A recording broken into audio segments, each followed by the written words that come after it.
On Thursday, the House Ways and Means Committee plans to consider a series of 3 new bills that it is calling a Tax Form 2.0. Tax reform. Ylan Moy is in our nation's capital with what is in the sequel to the tax reform plan. Ylan? Morgan, there was a big cliffhanger in Tax 1.0.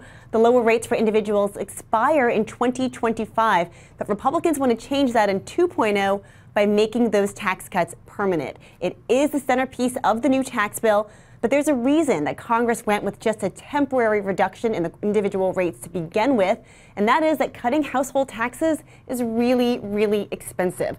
A preliminary estimate from the Joint Committee on Taxation finds that Tax 2.0 would cost $657 billion over the next decade, almost all of that coming from permanent individual tax cuts. Now, estimates from outside think tanks forecast an even bigger hit the following years.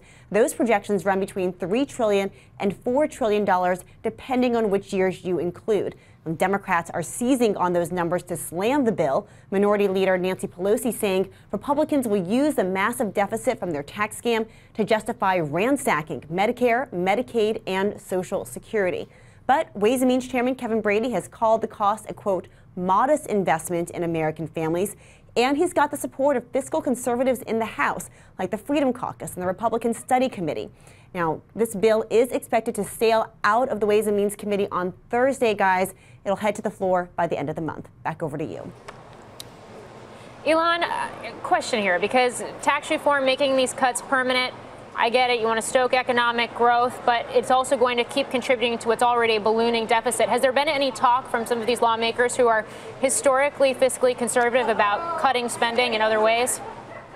So that is what fiscal conservatives will say, that the government has not a revenue problem, but also a spending problem that needs to be addressed. But I will point out that the individual side of the tax code and these individual tax cuts are not expected to pay for themselves. That boost to economic growth really came, what Republicans will argue, came from cutting the corporate tax rate. So this is something that is going to cost the government revenue, that will lower revenue. And fiscal conservatives say right now that they're okay with that. Ylan, just remind us quickly, realistic timeline for all of this? So the House Ways and Means Committee will be holding a vote and a hearing on this bill on Thursday. Speaker Ryan has said publicly that he wants to vote on this by the end of the month, but on the Senate side, they're not expected to take this up until after the midterm elections, if they take it up at all.